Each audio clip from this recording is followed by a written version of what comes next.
Yes, today is a friend of the show, Representative Raymond Cruz. We'll be talking to him about his gold and silver bill that will be hitting committee soon.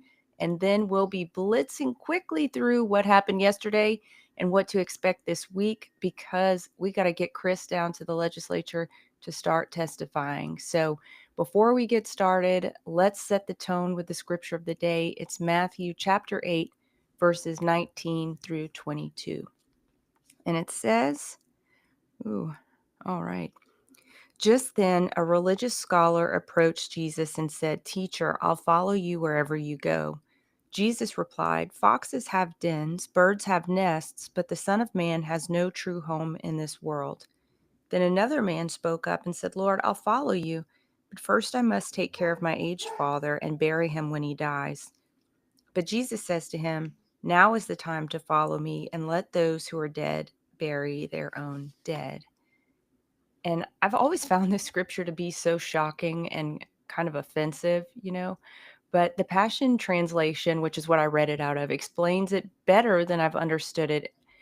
It explains in the footnotes that in Jewish culture at the time of Jesus, the Jewish culture gave the family the responsibility of a reinterment of the bones of the deceased 1 year after death. And it goes on to explain that it's possible that this man's father had passed away the year before and the year had not yet been completed. It's so Jesus was potentially and I think fairly likely saying, or the man was saying, "I'll follow you after the year is completed." But Jesus isn't telling him to dishonor his father by not doing a burial and not taking care of him.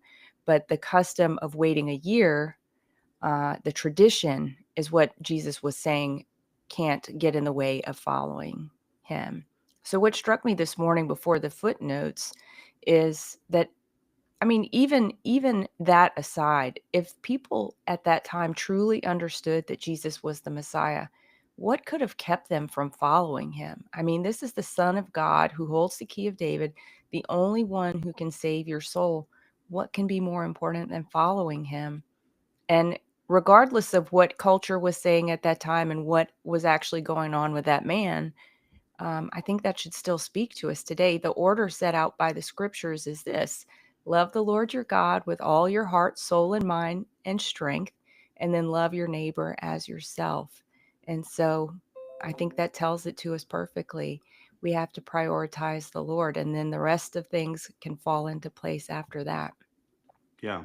In fact, Danielle, you know, Jesus said, if all of if the only thing we had in the Bible, thank God we have a lot more, but if all we had in the Bible was what you just said, it sums up all of the law and all of the prophets, as Jesus said, love the Lord your God with all your heart, soul, and mind, and love your neighbor as yourself. If that's all we had, that would provide sufficient grace to follow Jesus and get to heaven. Thank God. Yeah.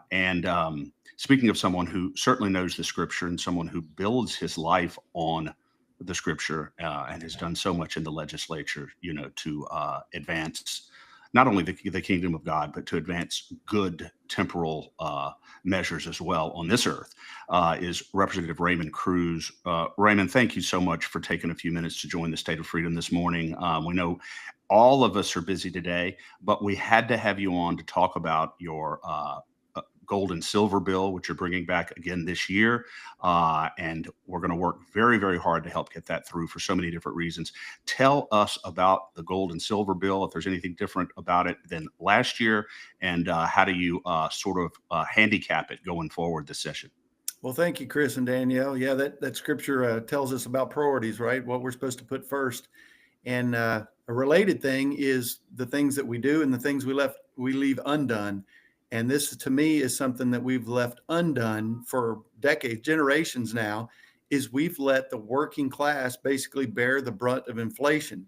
So several of us, we have the capability to buy real estate, brokerage accounts, whatever, to outpace inflation. But there's a large segment of Louisiana. We know crime, education, poverty come up predominantly in Louisiana.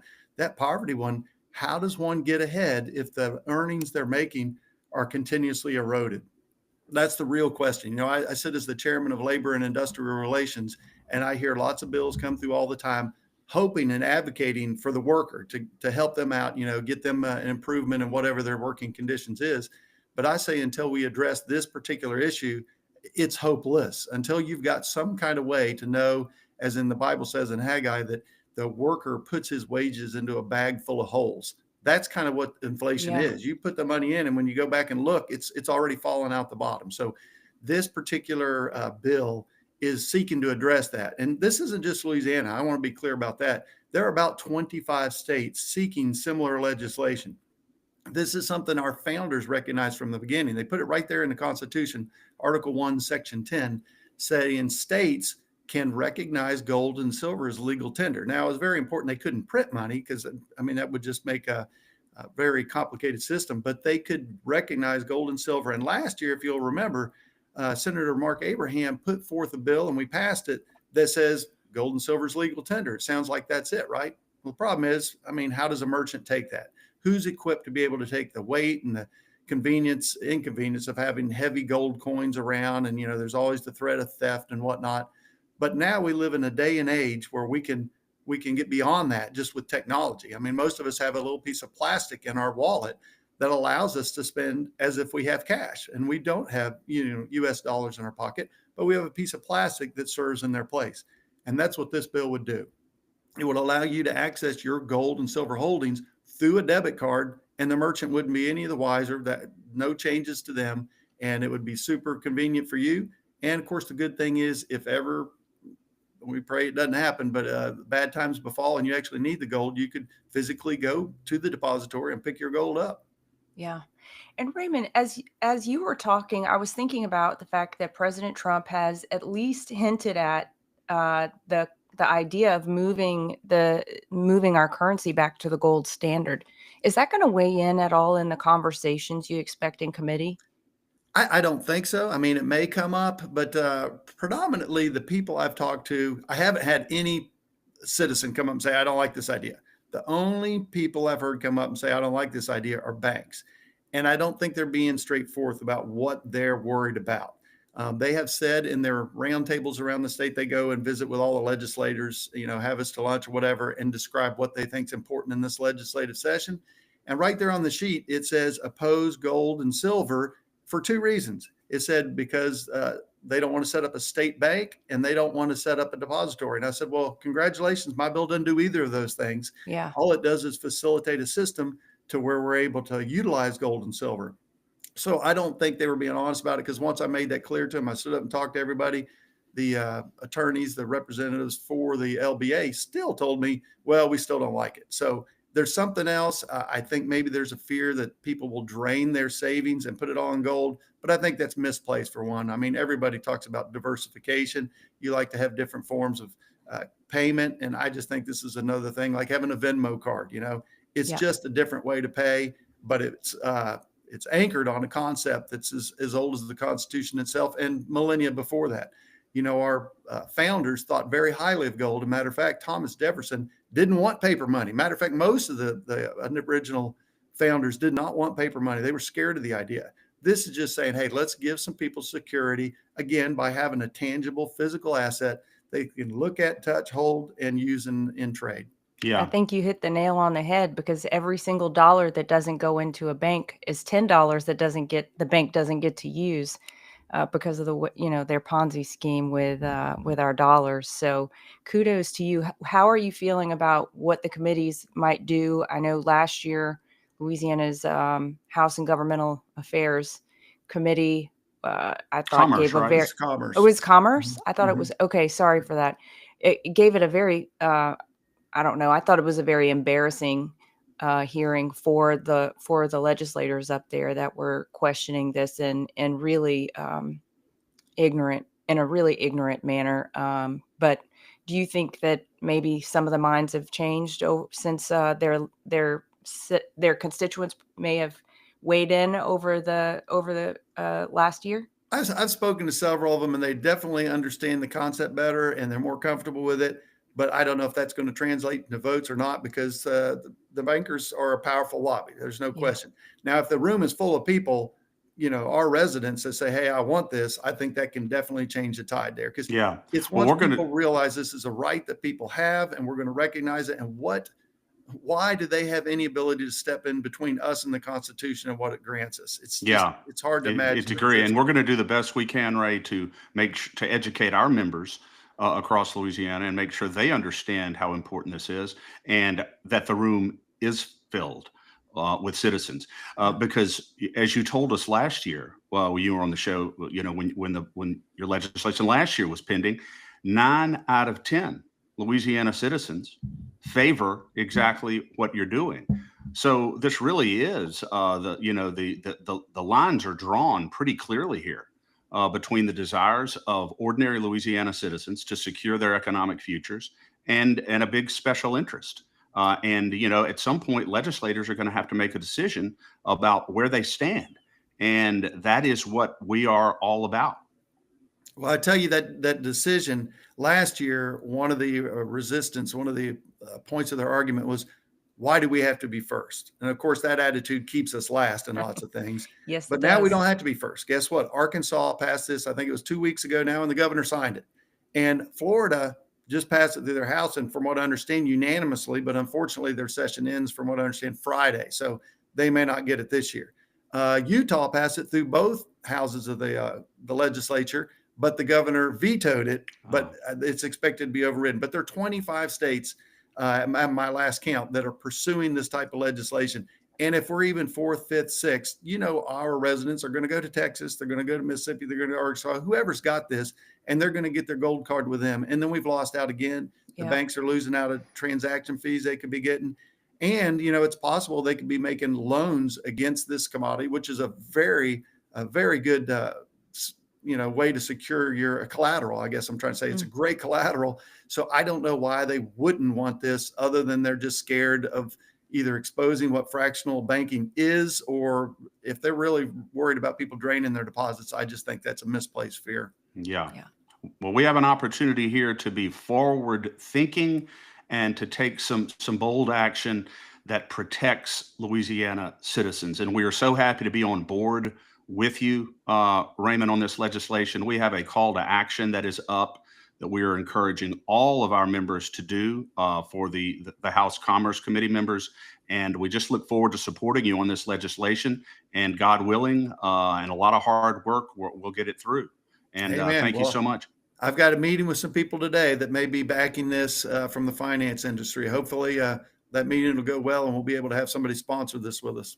Yeah. Well, let's march onward. Let's march onward. And I look forward to seeing you here in a little while down at the Capitol, sir. Fantastic. Have a safe drive, and thank y'all so much for what you do. God bless you. Thank you, Raymond. One quick question before you go. Has this been scheduled in Commerce? It hasn't yet, but I understand it's supposed to be for next week. Okay, great. We'll make sure people are busy taking action on it. Good deal. Thank you very much. Thank you. Have a great day ahead. You too. Bye-bye. Bye. All right, Chris. Well, let's see. Let me help him get out.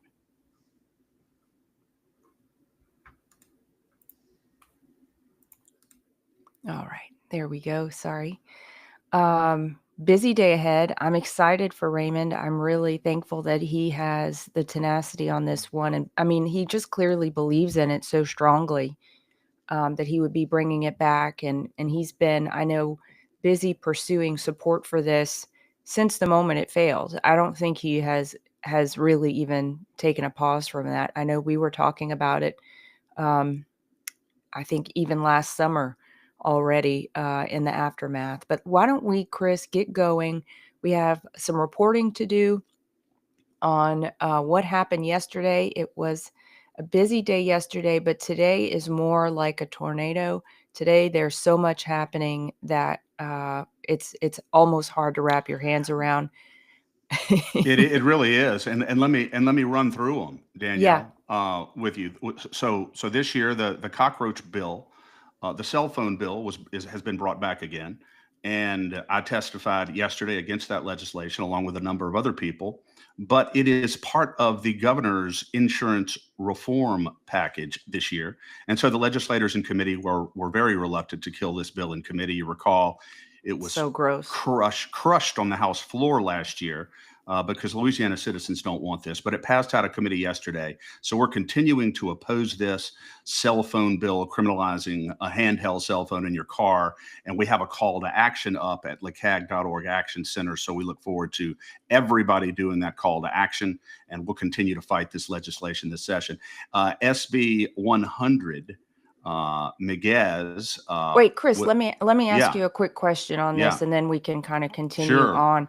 So this bill is not quite as horrible as it had been in previous iterations, but I find, the fact that these guys are just continuing to support the legislation is abhorrent to me. Yeah. It's absolutely abhorrent to me, and they're not listening to the citizens. Danielle, They're not this is- listening to the citizens. They're not listening. This is government overreach at its finest.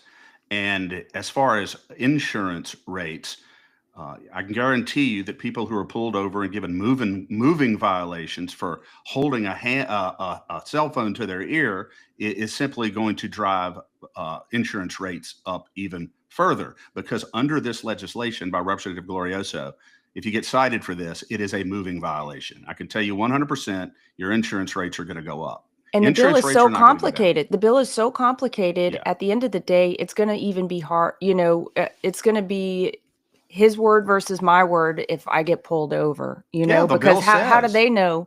How do they know what I was on my phone doing? It's completely ridiculous. I'm sorry. I Danielle, won't make us stop there too long. But No, I just want to tell you the bill specifically says that the only thing that's required for the citation is an officer's unobstructed view of an individual driver talking on a cell phone. So it's the officer's word against the driver's word. yeah, I mean, so this is just a bad bill all the way around, Danielle, from a constitutional perspective and from an insurance perspective and from a big brother government perspective.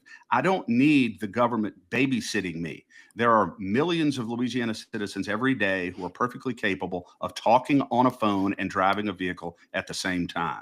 And Yeah. there's no correlation at all between talking on a handheld cell phone, as Ed Tarpley pointed out once again yesterday, and reduced traffic accidents, which is the stated objective of this. But this bill is a revenue harvesting bill. That's exactly what Representative Bayham said last year. The state needs money, and instead of doing the deep dive into the waste and fraud in our government, they're looking for other ways to gain revenue, and that's what this is about. Yeah.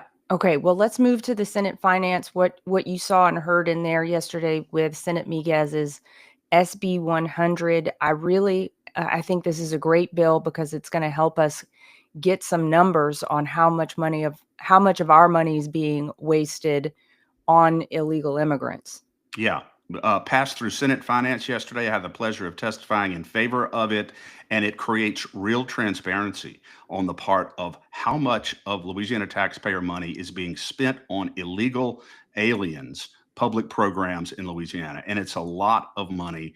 And so it's going to require agencies to provide that information, and it's going to require law enforcement or any state agency to which an illegal alien is either applying for public benefits or receiving currently public benefits to report that individual to ICE. So it's very, very good legislation. This is essentially codifying Governor Landry's executive order from last year, and we're very pleased with the legislation. Louisiana citizens cannot stand the idea, particularly with all the fraud that already exists in our government, and while they're struggling to pay their own bills and survive the insurance rates and all the rest of it, to know that illegal aliens are receiving millions and millions of dollars of public benefits from our coffers. It's just a terrible thing, and Louisiana citizens have a right to know what's going on with their tax dollars, and that's what this bill does. And it has teeth, right? Real teeth. Yeah. Yes. That's what we're Real looking teeth. for, not just words, but real teeth. Yep. All right, awesome. Then you were in House and Governmental Affairs yesterday as well, Chris. Representative Beaulieu has brought a bill, HB 592, that does some regulations around our elections. You seem to think that this isn't a terrible bill altogether, but there is a bad provision that you think needs to be removed. This actually passed on the House floor yesterday, Danielle, because I don't think that many of the Republicans understand the poison pill that is in this legislation. This is an election bill, which really clarifies a lot of issues, talks about closed primaries, largely a good bill and rather innocuous bill for that matter. But there's a provision in there that changes the law to require legal challenges to proposed constitutional amendments to be made after the election has already occurred. I guarantee you this is in response to Constitutional Amendment 2 and the Yep. damage that was done to that effort by William Most's legal challenge to that terrible constitutional amendment. And so the legislature is trying to say, okay, we're going to make sure that from now on there can be no preemptive challenges to constitutional amendments. We're just going to make them all have to occur after the election. So at that point, assuming the people are not really properly informed and they go vote for something and it passes, and then you challenge it, a judge is going to be much less likely to grant legal relief because Yeah. they're going to say, oh, well, it already passed. The people wanted it. So that's what they're trying to do. There's no reason why a legal challenge to a constitutional amendment should not be able to be made before the vote occurs so the public can be properly aware of what is going on and the legal deficiencies in a proposed amendment. So we're going to do everything we can to get this amendment pulled out of 590. It's not an amendment. It's just in the bill, pulled out of 592 on the Senate side. Because it's just not good. It's not good for the people, and it's not good public policy. No, and I describe this as a Chinese finger trap, Chris, because it is one of those things where we all sat and watched in complete horror as all of President Trump's or many of President Trump's legal challenges to 2020, for instance, were thrown out on standing. And you know that if they would have challenged it before, they would have said that anyone who tried to challenge the election before, they said, well, you have to wait until after the election so we know that fraud occurred. So this is the same kind of nonsense that we saw in 2020. They're trying to put us in a position where no matter what, they will prevail. Yes, exactly. And so if there are legal deficiencies or constitutional deficiencies in a proposed constitutional amendment, there is no reason why that legal challenge should not be able to be made before an election occurs. Because guess what happens? If a judge sustains it and determines this cannot go forward, you save a lot of taxpayer money. You save a lot of work on the part of the Secretary of State and other agencies who have to prepare ballots. And you save people from having to take time out of their lives to go vote on something that's ultimately going to be thrown out. So there's a lot of good reasons to take this part of this bill out and allow people to make preemptive challenges to amendments. And we're gonna do everything we can to make sure it happens. Yeah, and kudos to you, Chris, and so many out there who have been watching every single piece of legislation that comes through that has the word election in it, because we learned last year, and thankfully we learned in time that there are elements in our legislature who are putting in nasty, nasty little provisions in election bills to hamstring the will of the people and to basically, I mean, I'll just say it, really give unfettered power to either the legislature or the Secretary of State. And that is abhorrent to me. That is something that we are watching like a hawk. And I think we're going to be calling it out every step of the way because I won't tolerate it. There are a lot of different ways, Danielle, for them to sneak these things into these bills that are otherwise innocuous and even good. And Yeah. that's why you have to sometimes go through these things with a fine-tooth comb to find it, because sometimes there are provisions that should rightly derail an entire bill because of Yeah. something snuck in there that is fatally flawed. Yeah. And so that's what we're on the lookout for. Yeah, thank you for that, Chris. Okay, I'll move us along to Senate Environmental Quality.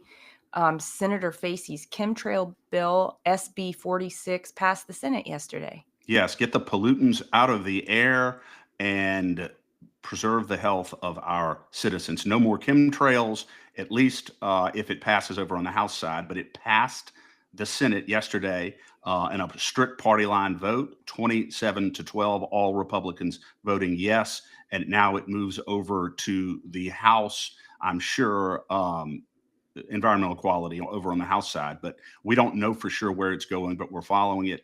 And we have a call to action up at lacag.org on this very important bill. Other states have already banned chemtrails, by the way, Danielle. It really begs the question, why do the Democrats want to be poisoned?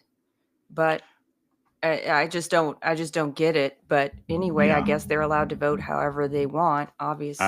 They can, and to their credit, they've sided with us, or we've sided with them on a number of things recently that Yeah. are critically important.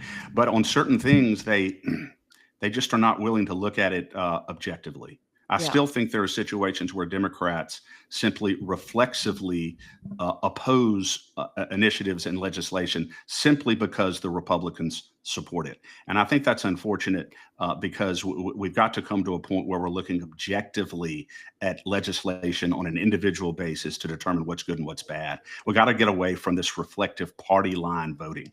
It's not good for the citizens. It's true. And, while we at least pride ourselves and do our level best to look at things, calling balls and strikes, the Republicans are just as guilty of that. Look at the way they handle the criminal session. Look at the way they do criminal justice generally. It's absolutely a reflexive thing, That's a to, great point. yeah. Okay, well, coming up today is a complete blitz, and you are going to have your hands full, Chris. I hope you have a lot of coffee in your system. A lot of coffee already and more on the way. The pipeline is open, unclogged, and ready to receive. RTR. If you are down at the Capitol today and you see Chris, buy this man a cup of coffee. Okay, pending final Senate vote today is Senate Bill 80 by Senator Greg Miller. This is the bill that I hate with the fire of 1,000 suns because it is aiming to give Nancy Landry the right to say who is and who is not a journalist when it relates to exit polling. That's right. It has to do with exit polls, and it's unbelievable that the government, in the form of the Secretary of State, would be trying to tell law-abiding Louisiana citizens that they do not have an unqualified right under the Constitution to exercise free speech in the form of an exit poll, just like bona fide quote unquote news organizations have a right to. Where in the Constitution is this distinction made? It's made nowhere. We're a government of, by, and for the people. And this bill, SB 80, would basically prohibit anybody except bona fide news organizations, as determined by the Secretary of State, from conducting exit polls. It's obnoxiously unconstitutional. Clearly, it's being brought by the Secretary of State because she doesn't want ordinary, regular citizens to really understand and have full transparency about what's going on in our elections. And we have a right to know that. And so this bill is flagrantly unconstitutional. I hate it almost as much as you do, Danielle, but it passed out of a Republican Senate Governmental Affairs Committee, and it's set for a final Senate vote today in the full Senate, and then goes over to the House. So we have a call to action up on this bill, SB 80. It's extremely important as a matter of both precedent and really practicality that this bill be defeated, because it is flagrantly discriminatory against ordinary Louisiana citizens. Yeah, and I will take every opportunity I get to remind our listeners that it was the office of the Louisiana Secretary of State under Kyle Ardoin, and Nancy Landry worked in his office at that time to censor the people. It was their office that were charged with and took up the mantle, and were very proud of the fact that they were censoring us during 2020, 2021. And this is a continuation of that apparent disease that is running rampant in the Secretary of State's office, which is to silence the voice of the people. And I would like to remind the Secretary of State that she works for the people, not above the people. And she doesn't get to tell us where we get to stand, and she doesn't get to tell us what we are allowed to say and who's allowed to say what. That is not her job. And I would really like for her to go and review her job description. Exactly. The government, it is not allowed under the Constitution to be in the business of policing speech. In fact, it is illegal. And so you're exactly right, Danielle. She needs to understand what her job is, stay in her lane, and leave the First Amendment alone, and not ask the legislature to do her unconstitutional bidding either. And she is in charge of arbitering our number one way that we are allowed to speak, right? That our speech is being heard, our elections. So I would like for her to focus on our elections, and I would like for her to do it in a way that makes sure that our voices are heard. So if you think about free speech and elections as one unit, as one and the same, the way that she's handling our speech is the way that she is handling our elections. And that's something that we need to keep laser focused on. And So well said. So well said. In fact, many would argue that the core expression of free speech under the First Amendment is our expression of our vote. Exactly. Exactly. So all eyes on Nancy Landry. Not impressed so far. Okay, next up, Chris. Today, also, House Natural Resources. Almost all of the carbon capture and sequestration bills are going to be heard in Representative Guyman's committee today. I know you are looking to testify on a number of them. Do you want to run through them? Yeah, I'm testifying on the three arguably most important carbon capture sequestration bills that are up today in House Natural Resources. HB 4, Danielle, by Representative Owen, that will confer local autonomy, local authority on local jurisdictions to make individualized determinations about whether or not they want this carbon capture sequestration racket in their parish. Very important piece of legislation.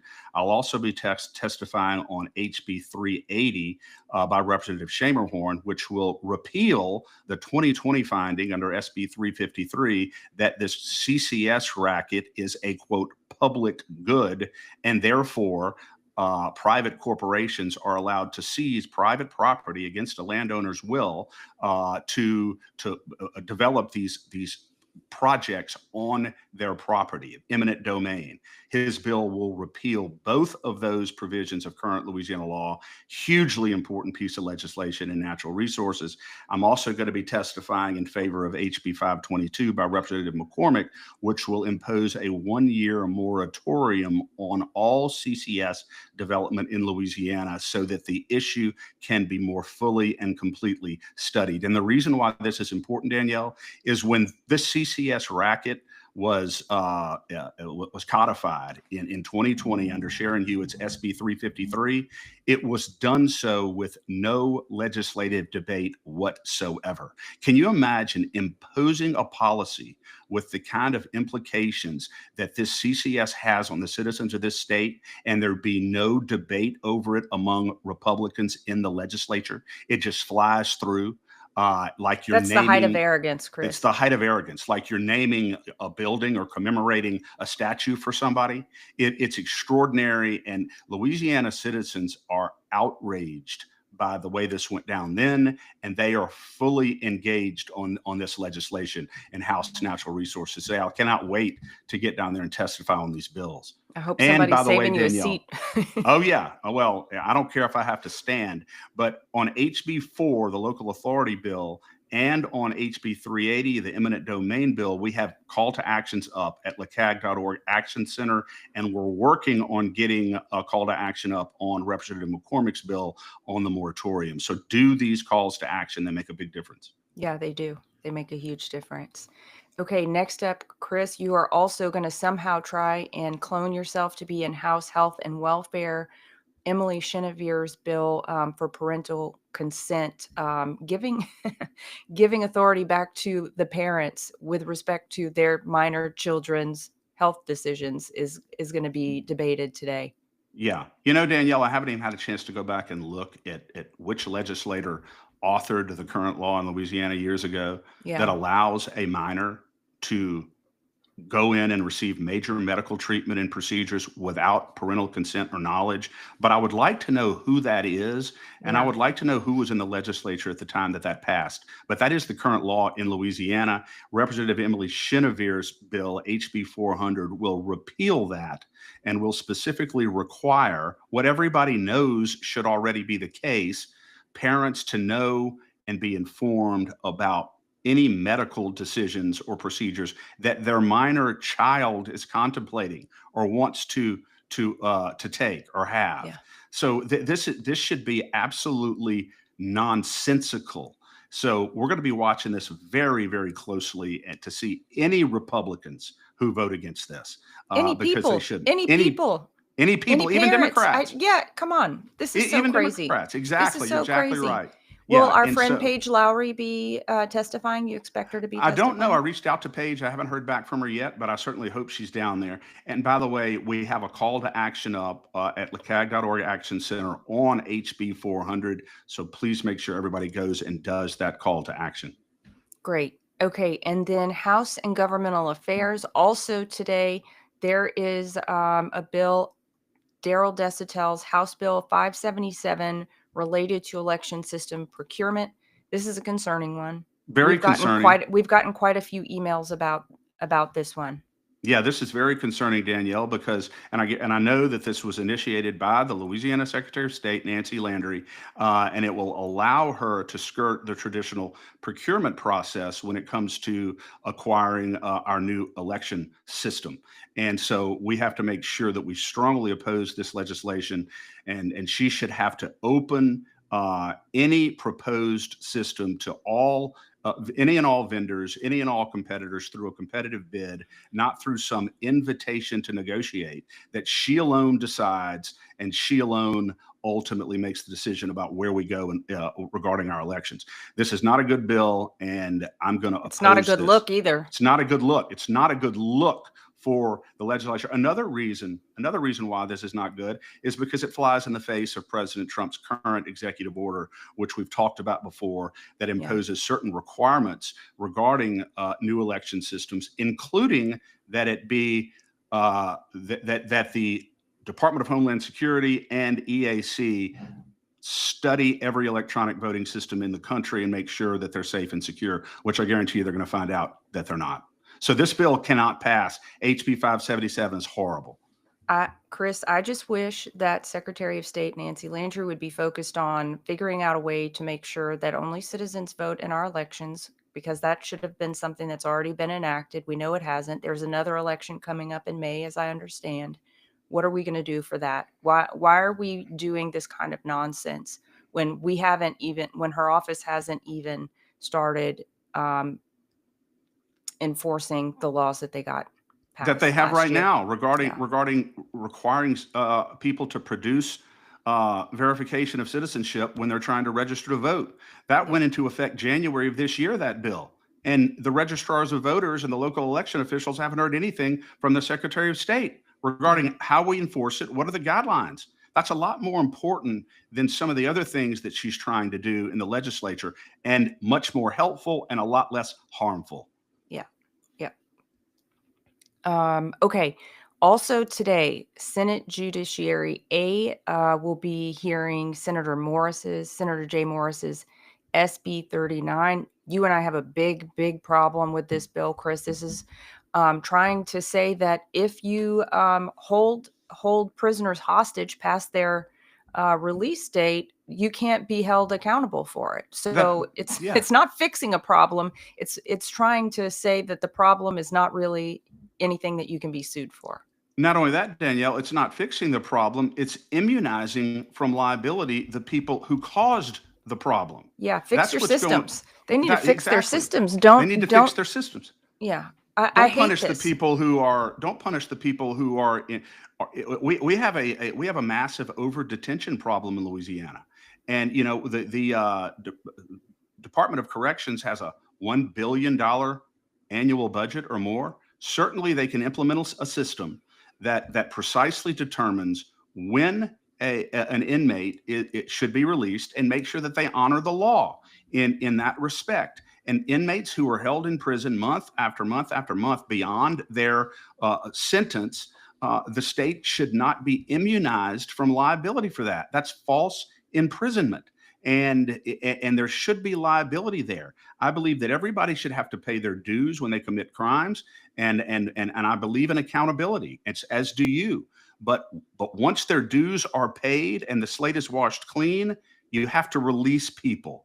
Yeah. And to say that the state should have no liability when they don't do their jobs, particularly when it comes to fundamental liberty and fundamental freedom, is a very bad look for our state. So this is a very bad bill, SB 39. We don't have a call to action up on it yet, but I do intend to testify against it and get a call to action up on this very soon. This is And Jay Chris, Morris's bill.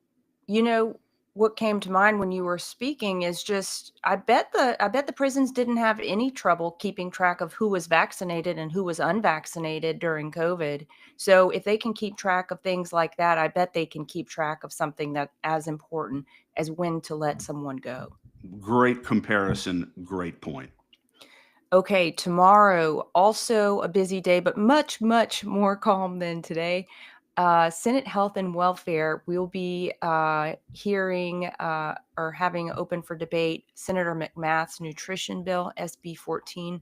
This is an exciting one, Chris, and I think Senator Miguez's similar bill has already passed out of committee, but this one has a lot more to it, a lot more meat to it. Yeah, and this is going to get the additives, the chemicals, the processed garbage out of the food that kids eat. Senator McMath is a very conscientious legislator. He has a personal issue with this because his wife has a dietary issue, but it's very important that our kids are not eating junk in school. So this is going to go to the Senate Health and Welfare Committee tomorrow. My understanding, and I haven't confirmed this yet, is that Robert F. Kennedy Jr. may be here tomorrow. I don't know if he's testifying, but he should be in the halls of the legislature tomorrow, and because the bill is that important. So we thank Senator McMath for bringing this. I intend to testify in favor of SB 14, and we're working on a call to action on this bill as well. Yeah. Awesome. Well, I hope that Secretary Kennedy comes. I would love to see him. I'd love to interview him, Chris. So we'll see if that's possible. Put in a Absolutely. plug with Senator McMath for us. Shall do. All right. Okay. Just a couple more tomorrow. Senate Governmental Affairs. This is Senate Bill 89 by Representative Bowie. And I was taking a particular interest in this one because it seems like Senator Bowie has the same interest as you and I do in defraying some of the governor's power. And this one is related to the appointments to the Port of New Orleans. Yeah, and this bill will require any potential appointees or appointees to the Port of New Orleans to be confirmed by the Senate, which is a very, very good thing. As a general principle, Yeah. under the Constitution, it's important that the executive, that legislative oversight be properly exercised over any and all executive decisions, especially when it comes to appointments to a port that is this powerful. So we agree with Senator Bowie. He's a Democrat, but we like Senator Bowie, and I'm looking forward to testifying in favor of this bill. So we're opposed to any legislation, as we've talked about, that increases the power of the executive, the power of the governor, and we support any legislation that properly diminishes that power to some degree, and this bill does. Yeah. And that's, maybe that's not going to be true forever once the levers of power in the state are rectified. But as it stands now, we do continue to have an imperial governorship, and the governor does continue to operate as an imperial governor. And so this is what we can do in the meantime to help right that. Yes, and I think it's the legislators should understand that their fundamental responsibility is to be a check against executive power and executive overreach. That's their responsibility under the Constitution. Many of them are reluctant to exercise that role because they're afraid of reprisal and retaliation, because the governor will then go through and strike out in budget bills money that their districts need for infrastructure and projects and so forth. So that is the game that is being played at the legislature right now.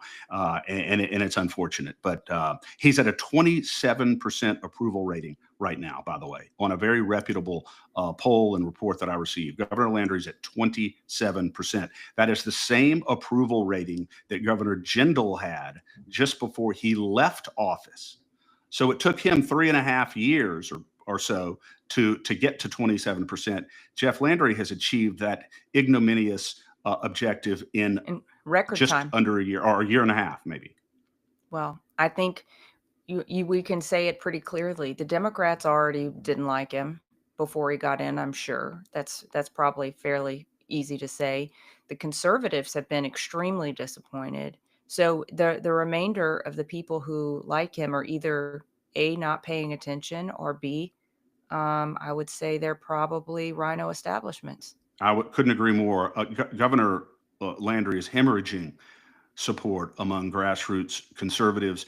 And it's up to him and only him to change Yeah, the trajectory, to change that's the right. ship. Nobody wants him to succeed more than us, more than the State of Correct. Freedom, and more than citizens across Louisiana. But he has to make the decision about where he stands and on whose behalf he stands. Yeah, well said, Chris. Well said. And we will, like you said, be the biggest champions when he's doing things that are on behalf of the people. So, well, time will tell. Time will tell. Hope things turn around. All right. Last up, I believe, for the day, Chris. This is tomorrow. Senate Governmental Affairs. Senator Jay Morris is bringing Senate Bill 8, and this is around civil service firings. And I think my understanding, Danielle, right now, one of the reasons why I think some of the incompetence and deficiencies exist in state government is that it's so difficult to fire classified civil service employees. It's almost impossible to fire them. And unless there is a possibility that you could lose your job, sometimes it creates a disincentive to be your best. It creates a disincentive to be excellent and to do Yeah. your job as well as you can do it. And so I think the objective of this bill is to make it easier to terminate classified civil service employees in Louisiana, precisely so that the government can become more accountable to the people, because employees of state government are more accountable to the people and to their superiors. And so that's where we are on that bill. And I'm going to try to testify in favor of SB 8 tomorrow as well. Yeah. And Chris, when I was in big corporate, we had layoffs every 18 months minimum. It could happen more often than that. The axe could drop on you any moment. And I tell you what, people paid a lot more attention. I wouldn't advocate for layoffs every 18 months. It creates some instability, a lot of unneeded panic, but it did the job. It did the job. It made the company more effective, I think. So yeah, and it reminds me, Danielle, to Thomas Jefferson said that the flower of liberty must be watered from time to time with the blood of patriots. I think you could make the argument that the flower of competence must be watered from time to time with employee terminations. yeah, I like that. I like that. What a poet. All right, Chris. Well, I know you've got to head off to the legislature. Just a couple reminders for folks. Please, by all means, go to LCAG's website, lacag.org. Go to the Action Center there. Take action on every single item that is important to you and your family and your community. We want to make sure that our voices are heard loud and clear. And there's no opportunity for the legislators to say people did not weigh in, so I did what I thought was best. Yes, and that's a great point, Danielle. And please check the website regularly, because we will have calls to action going up regularly, probably every day. So we just want you to be in the habit of daily checking the lacag.org Action Center, so that you can make sure you're up to date on all the calls to action.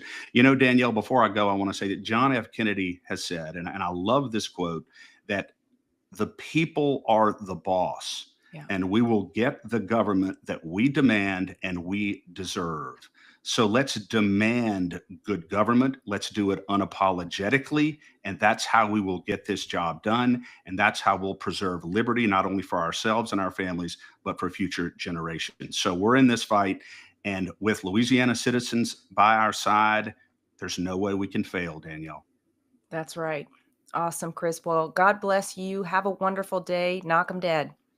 Inveighing we shall go. God bless you, Danielle.